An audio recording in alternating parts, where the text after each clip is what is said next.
Who the hell decided to put you in the army, son? Did they not realize what a waste of space you were? Colonel Danvers was screaming at one of the new arrivals. Typical initiation for fresh meat. Poor kid looked like he was fresh out of high school, skinny with big horn-rimmed glasses, and a look on his face like he would rather disappear into the earth than go through this.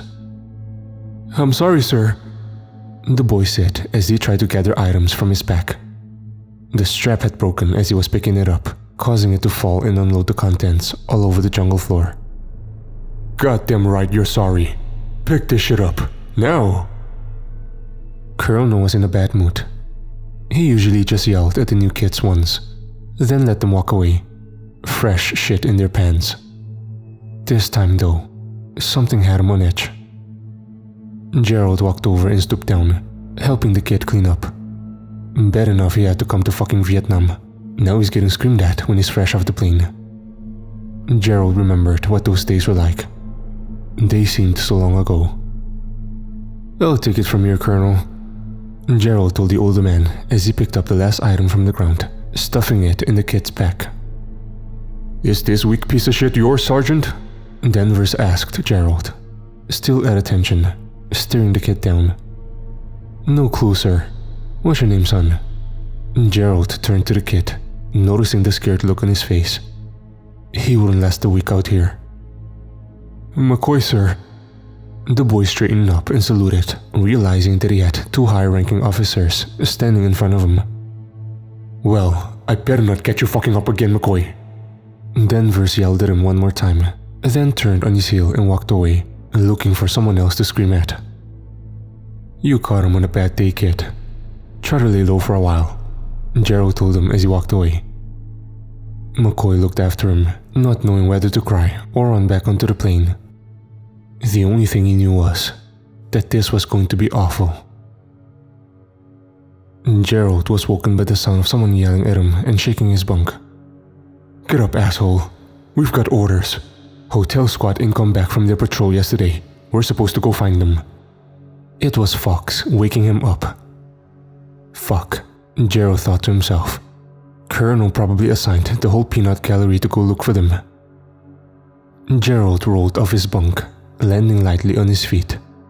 He had been in Vietnam for 4 years now, starting out as a low-ranking private. Now he was a sergeant, which typically got him out of the grunt work and more dangerous runs. Something bad must have happened if they were sending him with a patrol. He walked into the officer tent and saw Colonel Danvers waiting, along with 5 others. He looked around and took note of his squad for the day. Fox, the asshole that woke him. Guy had been here longer than Gerald, but they knew he was too unstable to hold any kind of rank. He got off on killing and volunteered for the dangerous missions whenever possible. If this war never ends, the army is going to have to drag his ass back home. Harris was there too. No surprise, he was Fox's lackey. Did whatever he said and seemed to enjoy the killing just as much. Gerald knew he would have his hands full with just these 2 alone. The Sampson twins. They were good kids, Derek and Darren, but the other soldiers around camp typically just referred to them as Sampson 1 and Sampson 2. The only way they could be told apart was that Darren, Sampson 2, had part of his left ear missing. Lucky son of a bitch managed to be far enough away from an enemy grenade to only lose half an ear instead of his whole head. The last one in the lineup was the new kid, McCoy. He looked even more nervous than when he dropped his pack, and Colonel Danvers was eyeing him. Danvers knew fear when he saw it. He lived for it. Hotel squad went on patrol yesterday and has yet to return. Danvers started in, wasting no time on the briefing. They were due to hit a small village northwest of here and radio in once they arrived. We never received any transmission from them. ETA for their return is going on 20 hours at this point. We need you to find them. Do we think it was someone in the village or Viet Cong? Gerald asked the sergeant, pressing for more details on what to expect. Don't fucking matter. We'll blow them right back to hell no matter who they are. Fox chimed in from the corner he was sitting in. You are not to engage unless provoked. Colonel Danvers glared over at Fox. I'm warning you, if Sergeant Farron tells me of any bullshit you try to pull, You'll be locked up stateside before you can make a smart-ass comment. Fox glared over at Gerald. They hadn't gotten along since the first day he arrived in camp. Gerald had been a critic of the war all along. He was only here to get his time out of the way and get some money to go to college later. Fox was here because he belonged in this hell. You are to leave immediately. Radio in and make a full report once you reach the village. Danvers dismissed them with a wave of his hand. Yes, sir, they all said in unison, walking out of the tent. Gerald didn't have a good feeling about this. At best, Hotel Squad was lost in the jungle. At worst, they're either captured or dead. They had been walking through the jungle for at least 5 hours. The sun was setting, and they hadn't found anything. Gerald was leading the pack, with Fox, Harris, and the Sampson twins behind him. McCoy was bringing up the rear of the group. So what are we gonna do once we get to this village, assuming we don't find them? Harris asked. We beat some Charlies until they tell us where the hell they are, Fox said gleefully. Gerald could tell he was itching to kill someone, and he didn't like it one bit. Why would Danvers give him the most trigger-happy bastard in camp for this? You ain't beating anybody as long as I'm here, he said back to Fox. Gerald didn't look, but he could feel Fox's eyes burning into his back. The village was up ahead. Gerald motioned for all of them to lower their weapons and turn his light on to cut through the creeping darkness. A grisly sight met him. Holy fuck, he whispered. God help us, Sampson once said, crossing himself. It looked like a slaughterhouse at peak time. The ground in the middle of the clearing was red, with blood pooled wherever it could collect. Off to the side, they could see a small pile. An arm was jutting out of the top, fingers outstretched to the heavens, warning them away. As they stared at the carnage that met them, a small man walked out of the nearest hut. He was ancient, long silver hair falling down his back in a ponytail, and a scraggly beard reaching almost to his waist. Go, he said to them as they approached. Others stepped out of the huts around them, clutching makeshift weapons. A couple of them held the assault rifles that were likely taken off the dead soldiers. We just want to know what happened, then we'll leave you alone, Gerald said, holding his hands up in a gesture of peace. We were sent to find our people. How did this happen? They attack. We defend. The man spoke in broken English. Fuck that. What kind of monster could do this? They're torn limb from fucking limb. Fox was spiraling quick. Gerald could tell his bloodlust was rising. He already wanted to kill something. Now he had his excuse. Calm the hell down, Fox. We're going to find out what's going on, Gerald said back to him, putting up his hand in warning.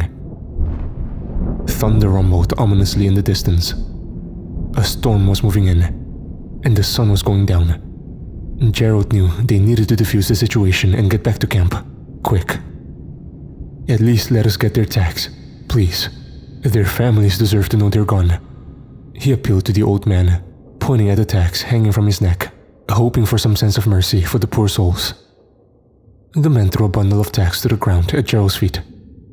They clattered together, their chiming adding to the animosity in the air. Now go, tell your leader stay away, or else, the man said to him, waving them away. Fuck that, Fox said, grabbing a woman that was standing near him and pointing his gun at her. You tell us what the hell happened here. I'll be adding a fresh corpse to that pile every minute you don't answer. Fox, let her go, Gerald said. His voice was low, menacing.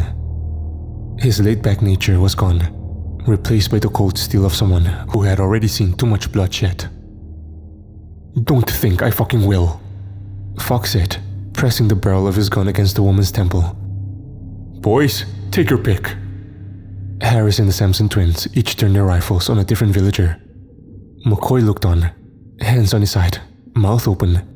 He hadn't been here a week. What kind of hell had he been dropped into? All of you, put your goddamn guns down, Gerald said, screaming at them. That's a fucking order. A villager moved to attack Fox.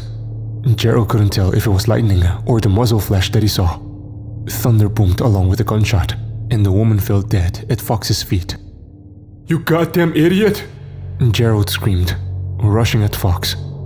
Fox raised his gun and fired once at Gerald, hitting him in the stomach. Fuck! He screamed, the bullet tearing through his belly. You bastard! I'm going to make sure you fry for this. You won't be doing anything. Fox sneered, leveling the rifle at Gerald's head. There was a crash as lightning hit feet away from them, blinding them all, the shockwave making them stumble.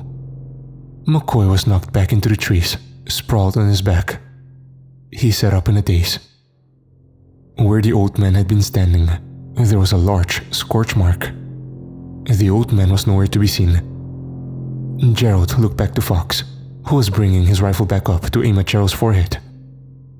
Well, if that ain't the weirdest shit I've seen, Fox said, looking at the burn mark. Serves the old fucker right.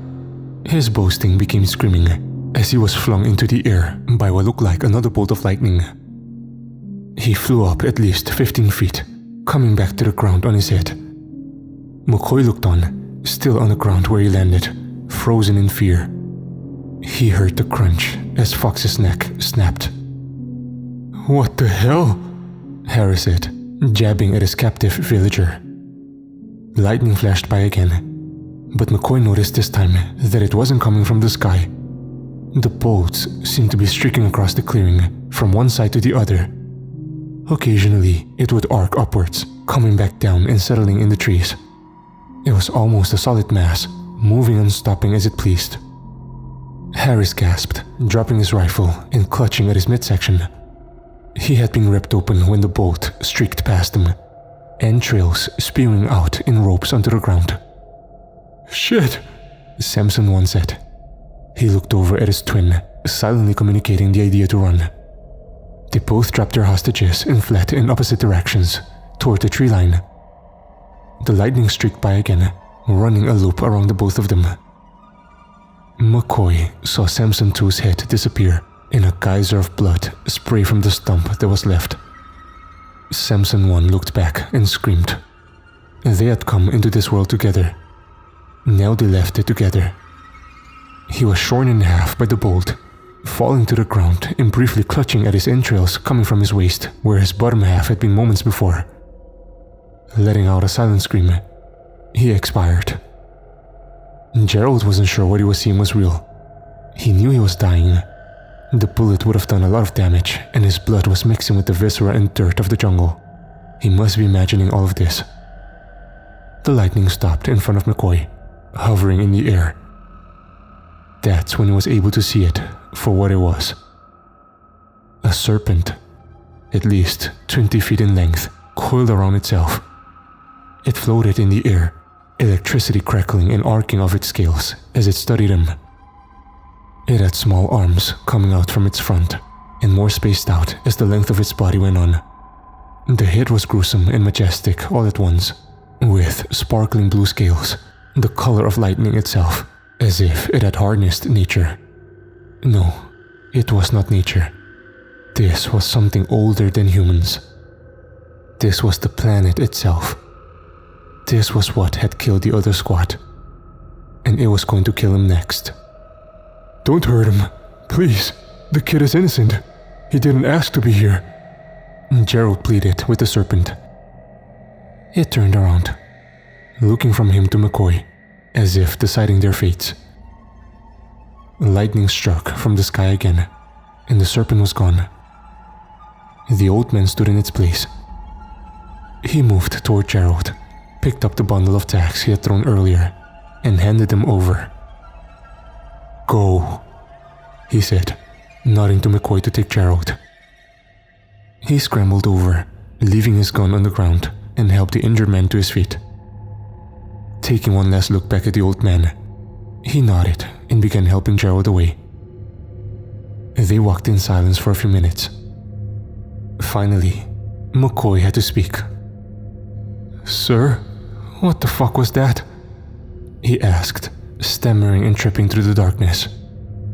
The storm had descended among them the same time that the serpent had, and every flash of lightning made him jump. He could feel Gerald next to him, his breathing becoming more labored. "Don't know, kid," he answered. "Fuck. Set me down over here. Get back to camp. They can come back for me later." "You won't make it until they can come for you," McCoy said, not fathoming leaving the only decent person at the camp for dead.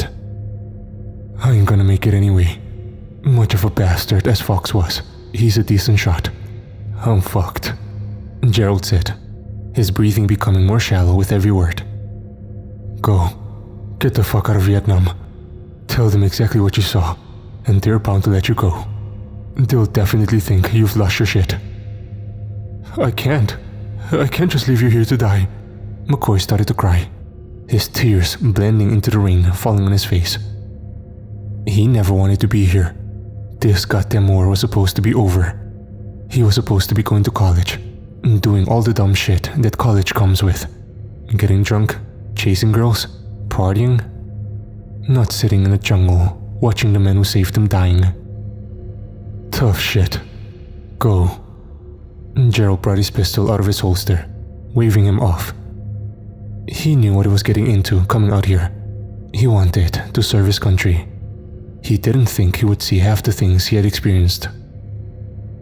There were bigger monsters back home in Washington than that thing back there, and he wasn't going to let them have McCoy's blood on their hands along with the countless others they already took. Gerald lifted the pistol to his temple. "No!" McCoy shouted, leaping towards him. He managed to knock the pistol out of Gerald's hand. It discharged as it hit the ground, hitting McCoy in the left ankle. Jesus Christ," Gerald said. This kid was too goddamn stubborn.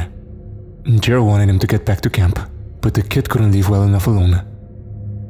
"Guess we're going back, two cripples." He leaned over, picking up McCoy on his left side. McCoy was still screaming, the pain tearing from his ankle up into his knee. He leaned on Gerald, hopping on his right leg as they moved forward. "All right, McCoy, let's get through this, so once you're recovered, I can kick your ass for injuring yourself." Gerald gritted his teeth. Adrenaline was surging through him now, giving him a second wind. They were at least 2 hours from camp, and he knew the weather would only make them slower. He had to get the kid to safety. "Only if I can kick your ass right back for trying to off yourself back there," McCoy laughed through gritted teeth. They began the trek, two broken men supporting each other on their journey back from hell. By the time they arrived back at camp, dawn was breaking. They both collapsed at the edge of the main campsite and were quickly put on stretchers and run into the medical tent. Gerald went into emergency surgery to have the bullet removed from his stomach. McCoy was taken to have his ankle cleaned and disinfected. He floated away on a wave of exhaustion and morphine. Lightning flashed, waking McCoy from his fitful sleep. Sitting bolt upright, drenched in sweat and tears, he screamed, "Easy, easy, you're okay now," a voice said near his feet. A man in a doctor's coat was sitting there, looking at him with an expression of worry. "Where's Gerald? Is he okay?" McCoy asked. "Please don't be dead. Please, God," he prayed silently. "He's resting in a private room. It's going to be pretty touch and go for a few days, but I have faith he'll pull through. Gerald's been here longer than I have, and he's a tough son of a bitch. You, on the other hand, weren't so lucky, I'm afraid." McCoy pulled the sheet over his legs back, looking down at his foot. It was heavily bandaged from the ankle up to the knee, mummified almost. The bullet completely shattered your ankle and managed to sever your Achilles tendon. I'm afraid they're going to have to amputate. You're both going back stateside." McCoy looked at the doctor, not comprehending his words. His leg felt fine. Hell, he could get up and walk out of here right now. "I know this is tough to take, son. They're doing great prosthetics now, though. You can get a brand new leg, no problem at all. Uncle Sam will foot the bill, of course." "Foot the bill," McCoy repeated after the doctor. He chuckled to himself, eventually turned into a full-on belly laugh. The doctor didn't seem to catch on to the joke.